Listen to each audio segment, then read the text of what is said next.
À la une de l'actualité ce soir, la filiale du groupe Bolloré Transport et Logistique Sitaraï continue d'avoir maille à partir avec ses travailleurs. La grève entamée depuis le 25 octobre dernier à Bobo-Dioulasso va se poursuivre de façon illimitée jusqu'à ce que la direction cède, ont annoncé les grévistes ce samedi.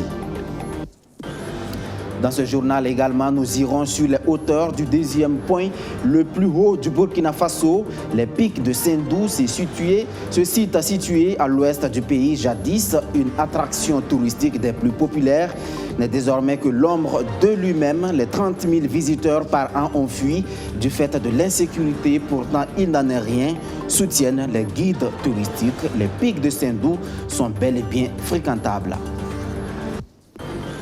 Mobilisation monstre au Mali pour dénoncer des propos jugés blasphématoires à l'endroit de l'islam. C'est presque tout le pays qui est en ébullition contre l'auteur du blasphème et ses soutiens. 6 personnes, dont un écrivain, ont déjà été arrêtées. Puis nous recevons ce soir l'artiste burkinabé à la voix suave, Greg Bourkimbila, une valeur sûre de la musique burkinabé parmi le top 10 des finalistes du prix Découverte RFI, cette compétition internationale qui met en avant les talents musicaux du continent africain. Voilà, pour l'essentiel de l'actualité de ce 5 novembre, merci de nous suivre. Commençons par ces questions. Jusqu'où ira le bras de fer qui oppose les travailleurs de Sitaraï Bobo à leur direction générale? Le bras de fer aura-t-il un impact sur l'approvisionnement du pays via la voie ferrée? Ces questions méritent d'être posées, d'autant plus que les travailleurs sont en grève depuis le 25 octobre dernier et à la date du 5 novembre, ils sont loin de baisser la garde. En conférence de presse ce samedi, la CGTB section Sitaraï a annoncé une grève illimitée jusqu'à l'obtention de la satisfaction de ces revendications. Des revendications qui sont relatives à l'amélioration des conditions de vie et de travail. On en sait plus avec Roméo Koïta. Après la grève de 120 heures tenue du 25 au 30 octobre dernier, il n'y a pas eu d'avancée significative dans le bras de fer qui oppose les travailleurs de Sitaraï à leur employeur. Conséquence, les cheminots ont durci le ton en décrétant une grève illimitée jusqu'à ce que la direction de la société de chemin de fer accepte de renouer le dialogue. Car pour les comités CGTB qui mènent la lutte à ce stade, plus question de reculer sans la prise en compte de leurs revendications, déclinées ici en quelques points. Le maintien en permanence en contrat à durée déterminée de certains travailleurs admis à la retraite. Cela bloque la promotion des agents, des jeunes travailleurs. Quatrièmement, la disparité salariale entre les travailleurs. Cinquièmement, la non-application de l'indemnité spéciale de transport pour le personnel qui travaille la nuit. Et septièmement, la fermeture de la majorité des gares au Burkina et arrêt du train voyageur. Neuvièmement, les bascules de pesées non fonctionnelles sur l'ensemble du réseau ferroviaire, puisque cela comporte un danger énorme pour les travailleurs et même la population. Dans une note écrite, la direction générale de Sitaraï a battu en brèche la plupart de ses revendications, les jugeant non fondées, à commencer par la grève elle-même, qualifiée d'illégale.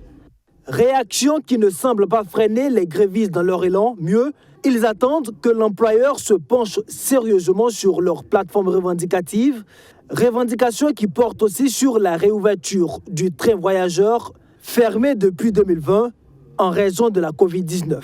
Il faut dire que précisément le 20 mars 2020, le train de voyageurs avait été supprimé jusqu'à nouvel ordre suite à la fermeture des frontières. Il faut rappeler que nous faisons frontière avec la Côte d'Ivoire. Jusqu'à aujourd'hui, la Côte d'Ivoire n'a pas ouvert ses frontières avec le Burkina. Mais nous disons qu'il ne serait-ce que pour maintenir le matériel en bon état de fonctionnement, on peut faire une navette nationale. Il ne serait-ce que Ouagabobo, Ouagayangolkou. À ce point de presse, il y avait aussi des représentants de l'association des cheminots retraités du Burkina Faso. Eux aussi réclament leurs droits à Sitaraï. Nous avons été acteurs est victime collatérale de la convention de concession initiale. À l'issue de la crise ivoirienne, les contrats ont été suspendus. Nous avons été suspendus jusqu'au néant.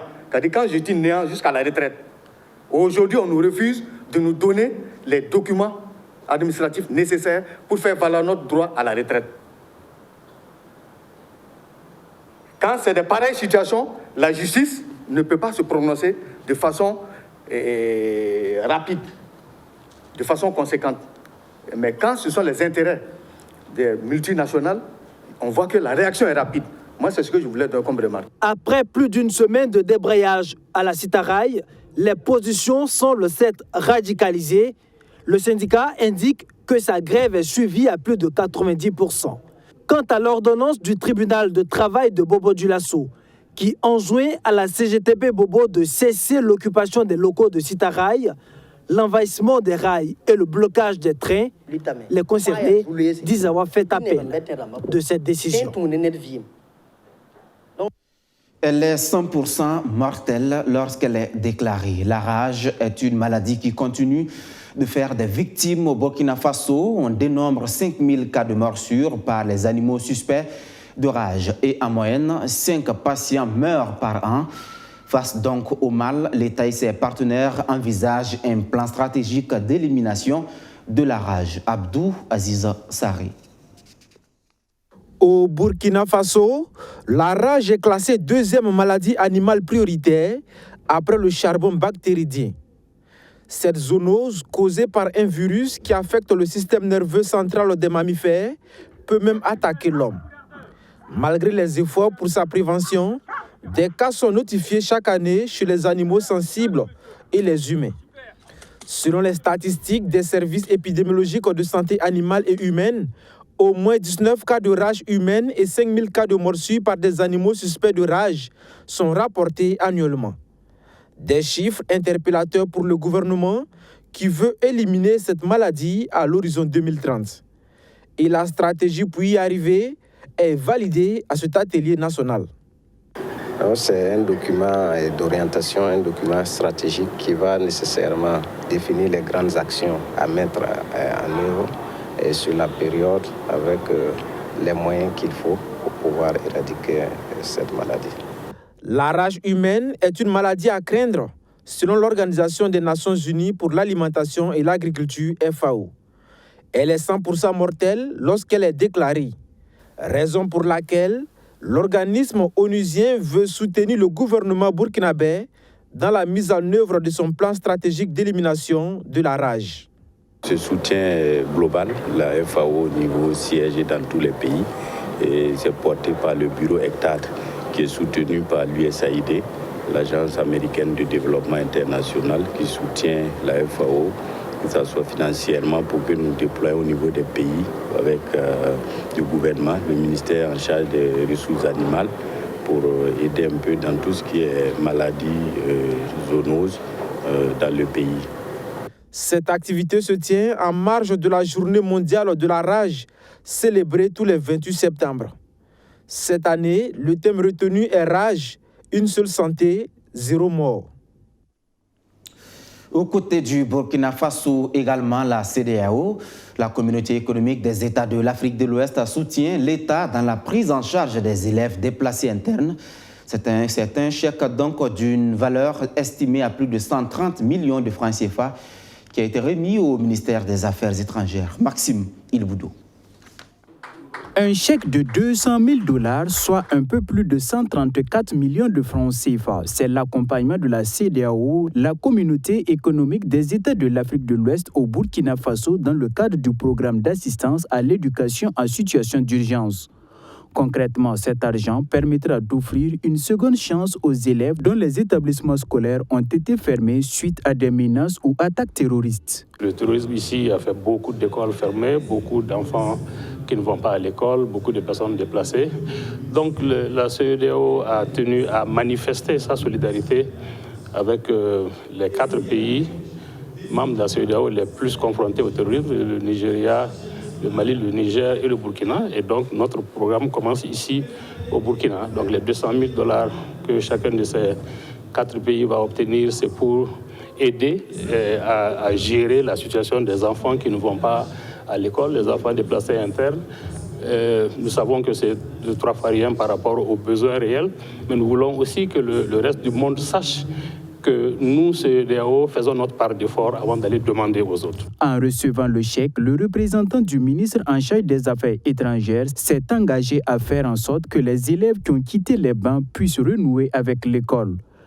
Il rassure qu'au niveau des départements concernés par ce geste, un comité interministériel est mis en place pour assurer le suivi de l'utilisation adéquate de ces ressources.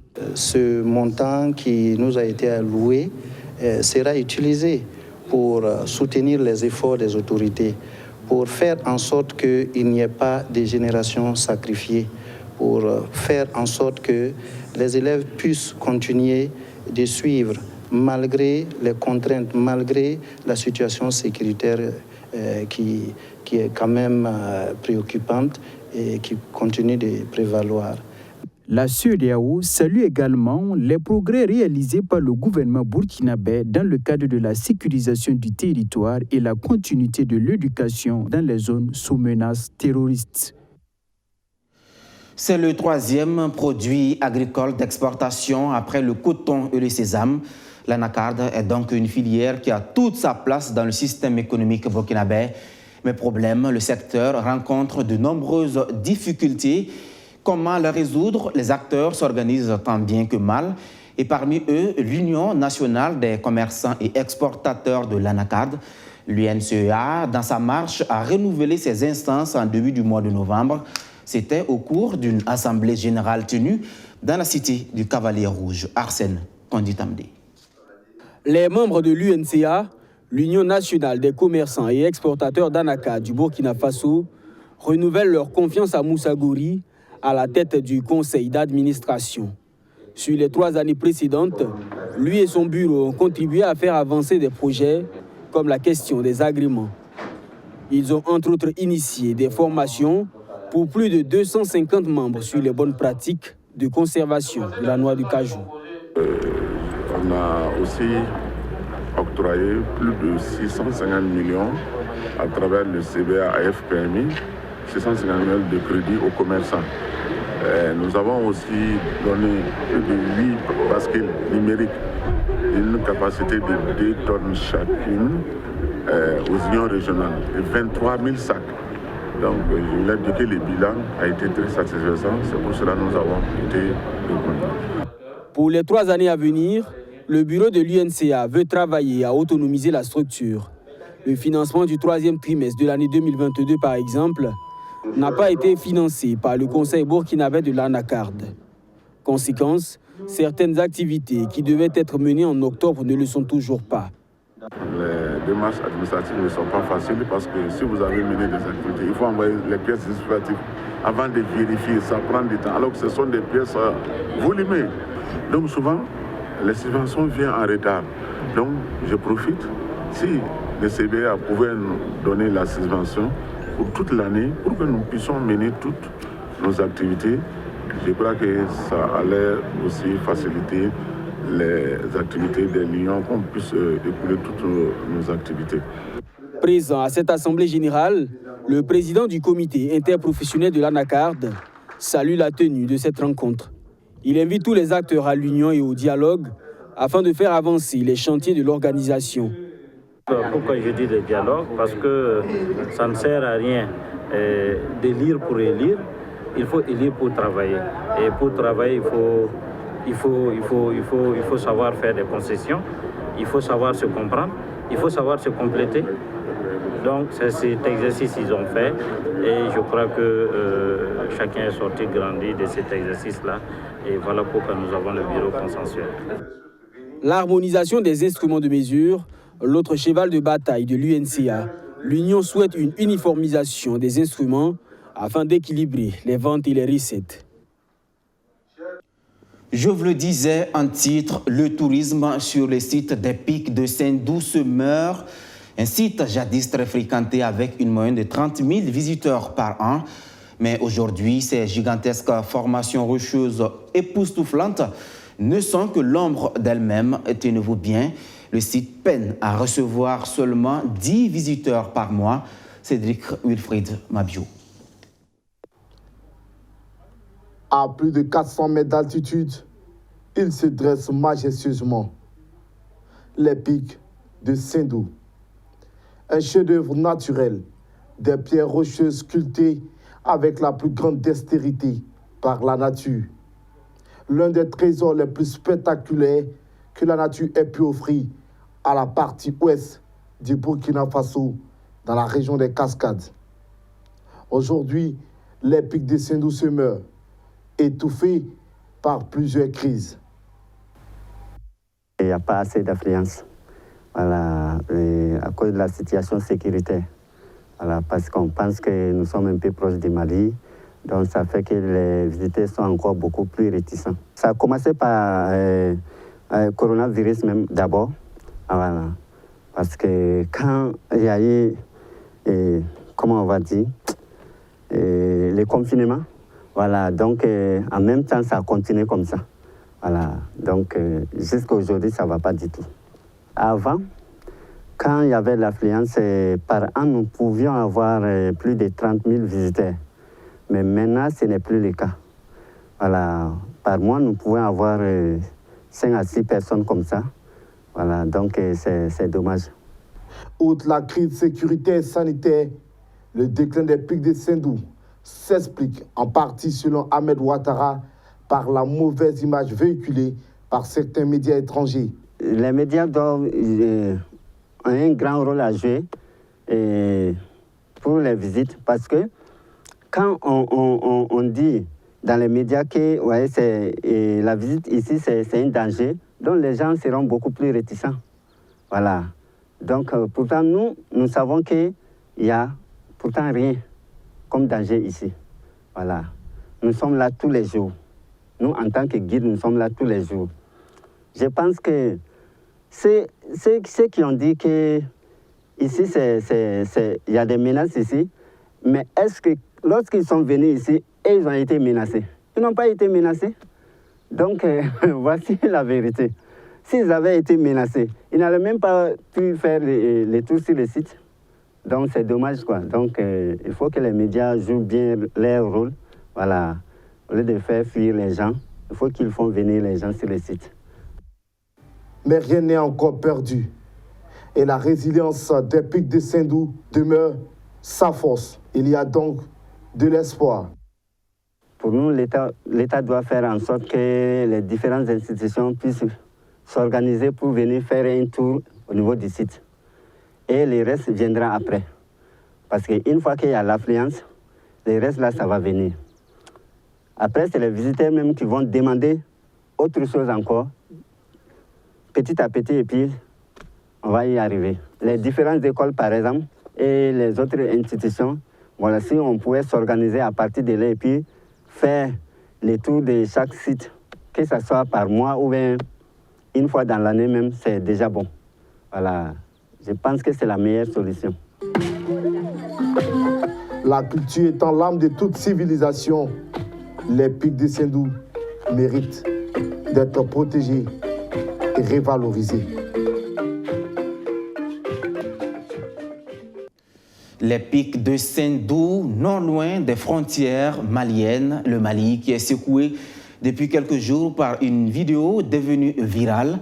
Dans la vidéo, un individu s'en prend violemment à l'islam et s'est même permis de piétiner le livre saint des musulmans. Il n'en a pas fallu plus pour créer l'indignation dans un pays musulman à 95%. Hier, après la grande prière de vendredi, les Maliens se sont mobilisés. Les images sont commentées par Abdou Aziz Sari. Une mobilisation impressionnante. Des milliers et des milliers de Maliens dans les rues de Bamako ce 4 novembre. Ces manifestants, majoritairement des musulmans, protestent contre une vidéo jugée blasphématoire devenue virale sur les réseaux sociaux. Dans cet enregistrement de 3 minutes, un Malien aurait insulté l'islam et son prophète en langue bambara avant de piétiner le Saint-Coran. Une scène choquante pour l'imam Mahmoud Diko, qui fond en larmes. Quand on parle d'actes blasphématoires, c'est porter atteinte à notre religion. Et c'est Allah subhanahu wa ta'ala qui peut décider de nous épargner. Et nous, la raison de notre présence, c'est de venir démontrer que nous nous désolidarisons, nous décrions et on n'est pas d'accord avec cet acte. Peut-être avec ça, nous pouvons avoir le pardon du Tout-Puissant Allah. Nous sommes mécontents. Nous appelons l'autorité de tout faire, d'arrêter ces personnes et les juger convenablement à l'islam comme le Coran a demandé. C'est tout ce que nous demandons et nous prierons pour ces pays la stabilité du Mali. L'importance de cette sortie, c'est de montrer aux yeux du monde que la religion musulmane est une religion de paix, une religion de conciliation. En plus de ce meeting de protestation initié par le Haut Conseil islamique du Mali, c'est tout le gouvernement malien qui s'offusque de cette scène. Dans une note officielle, le ministre malien des Affaires religieuses condamne cette vidéo et assure que l'auteur sera traduit devant les autorités compétentes. Je vous le disais en titre, l'artiste burkinabé à la voix suave, Greg Boukimbila, figure sur la liste des 10 finalistes du prix Découverte RFI. Sur un total de plus de 2100 candidatures au départ et 65 demi-finalistes, Greg a su se hisser dans le top 10 des finalistes. Donc, nous avons le bonheur de recevoir l'artiste sur ce plateau. Greg, bonsoir. Bonsoir. Et merci d'avoir accepté notre invitation. Je vous en prie. Alors, l'aventure commence depuis 2012. Oui. Tout de suite, il y a eu du succès. Et entre-temps, il y a eu cette traversée du désert. Et puis, vous revenez en force en 2021. Et vous n'avez cessé de le dire, c'est l'année 2023, c'est l'année des grands chantiers pour vous. Alors déjà, est-ce que ce sont peut-être ces grands chantiers qui s'annoncent? Bien sûr. Avec tout le staff depuis 2021, après la sortie de l'album, on est vraiment mobilisés. Et pour que 2023 soit vraiment une année marquée par pas mal de choses. On a déjà même annoncé il n'y a pas longtemps sur la toile que on va faire un grand concert pour les fans qui ont toujours été là pour le Boukimbila. Mais l'année 2022 aussi n'est pas encore finie. Il y a déjà les prix RFI qui sont là. Donc on essaie de faire quelque chose. Alors, prix Découverte RFI, c'est la 42e édition. Je le disais au départ, plus de 2000 candidats. En demi-finale, plus de 60 candidats. Et finalement, vous êtes 10 sur la liste. C'est donc dire que la compétition a été rude. Dites-nous comment vous avez passé toutes ces étapes. Honnêtement, ça a été une surprise de mon manager. Il a postulé et tout. Je ne vais pas rentrer tout dans les détails, mais je ne m'y attendais pas. Il m'a envoyé un message pour dire « Ah Greg, tu as été présélectionné pour les prix Découverte RFI ». J'ai dit « Ah ouais, ok, d'accord, on y va ». Et après, ils ont envoyé un mail nous disant d'envoyer certains éléments, les choses qui ont été faites. Et je pense qu'un mois après, que les 10 finalistes ont été annoncés et on en est là. Honnêtement, je suis un peu stressé, tout naturellement, parce que je veux revenir au Burkina. Je veux que la première victoire soit ramenée ici pour ces millions de fans qui soutiennent le Boukimbila depuis toujours. En tout cas, l'enjeu est grand. On a vu la contribution de ce prix dans la carrière d'un certain nombre d'artistes. Bien sûr. Je pense notamment à l'immense Smarty, le Burkinabé. Je pense à Tiken Jaffa Koli de la Côte d'Ivoire, Rokia Traoré du Mali. Alors, quand vous regardez dans le passé, qu'est-ce que vous vous dites? Certainement que la tâche n'est pas forcément facile. Non, la tâche n'est pas du tout facile. Mais la musique, c'est beaucoup pour les persévérants. Ce n'est pas une course de vitesse, mais plutôt une course de fond. Et quand tu fais bien ton boulot, quand tu t'acharnes à vraiment produire quelque chose de potable, quelque chose de valeureux, je pense que tu ne peux qu'avancer. Ça peut être difficile pour toi sur le chemin, mais je pense que tu vas voir le bout du tunnel. Et c'est la chanson en question, Alale, qui est en compétition, Alale, et puis une autre chanson de l'album, Mon chemin. Voilà, ce sont les 2 chansons qui sont en compétition. Et j'ai un peu peur, mais je suis quand même confiant parce que je suis exigeant en matière de musique et je sais que ces 2 chansons vont toucher le jury. Alors, quand j'ai préparé l'entretien, j'ai parcouru la liste. En plus de vous, les 9 autres personnes, elles viennent donc de l'Afrique et des pays du Caraïbe à écouter les productions. Il y a également du talent à ce niveau. Bien sûr. Tout comme avec vous, c'est l'espoir de toute une nation, de tout un peuple. Comment vous vivez Oui, tout ça? Il faut dire même déjà que je suis allé checker un peu sur les productions des autres candidats. Et ils sont très, très, très talentueux. J'apprécie même déjà ce qu'ils font. Et voilà, c'est l'Afrique qui gagne. C'est l'Afrique qui gagne. J'aimerais bien remporter la première victoire au Burkina, mais quelle que soit l'issue, c'est l'Afrique qui gagne. L'Afrique qui gagne. Alors, quelles sont les chances de Greg, finalement? Les chances de Greg, c'est Dieu. C'est Dieu.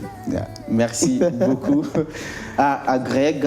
Donc, je rappelle que le public, vous comptez sur le public. Hein, vous continuez les votes. Comment ça se passe pour terminer? Les votes, il faut cliquer sur Prix Découverte RFI. Il faut rentrer dans leur site, Prix Découverte RFI. Tu défiles sur ma photo, tu mets choisir. Il y a une autre page qui va s'afficher. Tu mets ton nom, prénom et ton mail. Il y a une petite case que tu dois cocher et il y a le robot aussi qui va te demander un petit test. Et il va te dire, voilà, choisis l'éléphant. Tu choisis tout ce qui est éléphant ou bic, tout ce qui est bic. Voilà, et une fois que c'est fait, tu valides et le vote est effectif. Alors, si Greg Bokimbila gagne ce prix, qu'est-ce qui pourrait changer dans sa carrière? Déjà, c'est une grande victoire. C'est une grande victoire d'être parmi les 10. Et ce serait encore une plus grande victoire d'être le premier.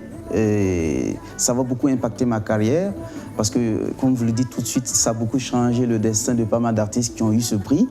Et naturellement, ça va impacter la carrière de Greg parce qu'il y a des tournées à faire en Afrique. Il y a pas mal de choses aussi qui se feront en Europe. Donc, voilà. Greg est là pour ça. Greg est là pour ça. Bon vent donc à Greg et ramenez-nous donc ce prix. Je rappelle que je recevais pour vous Greg Bokimbila, une valeur sûre donc de la musique burkinabé qui est en compétition pour décrocher le prix Découverte RFI 2022. Greg, vous restez avec nous pour découvrir cet autre prix. Il n'est pas international comme celui que vous convoitez, mais il vaut son pesant d'or pour le gagnant 10 au départ. C'est finalement Serge Zango qui rafle le premier prix de la première édition de Startup Move Africa Burkina, un prix qui vaut 5 millions de francs CFA.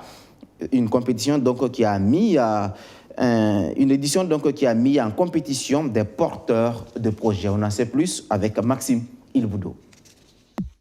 C'est cet homme qui décroche le prestigieux prix de Startup Challenge Move Africa Burkina, première édition. Avec son projet Corolwefo, un antivol électronique qui sécurise les engins et permet à l'utilisateur d'avoir toujours la position de son moyen de déplacement. Avec cette première place, Serge Zango remporte le premier prix d'une valeur de 5 millions de francs CFA, plus un an d'abonnement Internet avec Move Africa. Corolwefo est un antivol moto connecté qui rend quasi impossible tout vol d'engin. Alors, nous sommes au Burkina dans un contexte assez particulier lié à une insécurité grandissante et croissante. Et à cela s'ajoutent en fait des actions de braquage, de vol et souvent de détournement de véhicules. Alors, l'idée derrière, c'est qu'on a un dispositif qui donne à l'utilisateur principalement 3 fonctionnalités principales.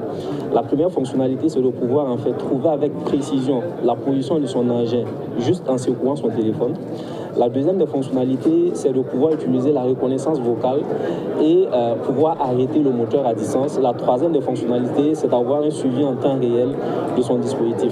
L'ingénieur électronicien va également représenter le Burkina Faso au Maroc dans le cadre de la grande compétition Startup Challenge Move Africa au profit des jeunes entrepreneurs et porteurs de projets. Cette initiative du groupe Maroc Télécom concerne les domaines de la high-tech, l'agri-tech, la fintech et la smart city.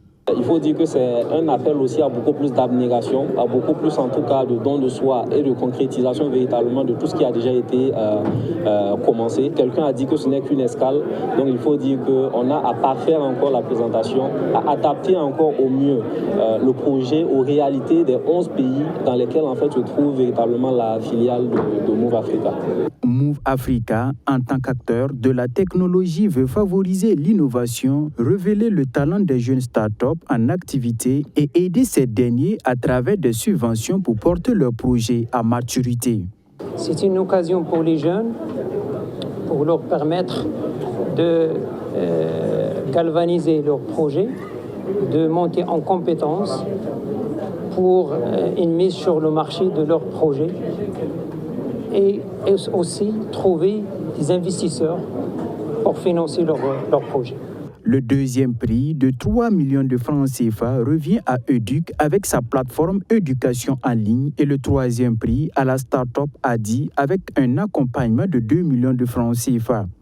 Les lauréats bénéficient aussi de coaching et de réseautage pour adapter leurs projets aux besoins des populations. Et pour finir, la 27e nuit des champions AJSB, l'association des journalistes sportifs du Burkina, une édition qui aura lieu donc ce 11 novembre au Palais des Sports de Ouaga 2000. 700 invités sont attendus à cette soirée qui va distinguer les meilleurs sportifs de notre pays. Arsène Konditamdi. C'est une nuit qui verra scintiller les plus belles étoiles du sport burkinabé. Ici, les événements sociopolitiques n'avaient pas favorisé la tenue à bonne date de l'événement. Le retour au calme permet de fixer de nouvelles dates. La 27e nuit des champions AJSB aura lieu ce 11 novembre au Palais des Sports de Ouaga 2000. Une cérémonie qui sera marquée du sceau de la résilience. Par respect donc pour nos membres que vous êtes, par respect pour nos partenaires, par respect pour les athlètes et leurs encadreurs, nous avons décidé, contre vents et marées, de relever le défi de la tenue de la 27e nuit des champions AJSB cette année. Non seulement nous la tiendrons, et nous la tiendrons bien pour montrer aux yeux des Burkinabés la résilience du monde sportif burkinabé qui se bat pour toujours rendre une image d'un Burkina fort. Rendez-vous est donc pris pour le vendredi 11 novembre au Palais des Sports Ouaga 2000. En marge de cette cérémonie, l'AJSB a noué un partenariat avec Ringo Club, une structure d'accompagnement des athlètes sur 3 niveaux, le sport, l'éducation et la nutrition. L'ambition, selon la promotrice, est d'éviter le décrochage scolaire en milieu sportif. En collaboration avec la JSB, ce qui se fait ici, c'est de garder espoir en fait.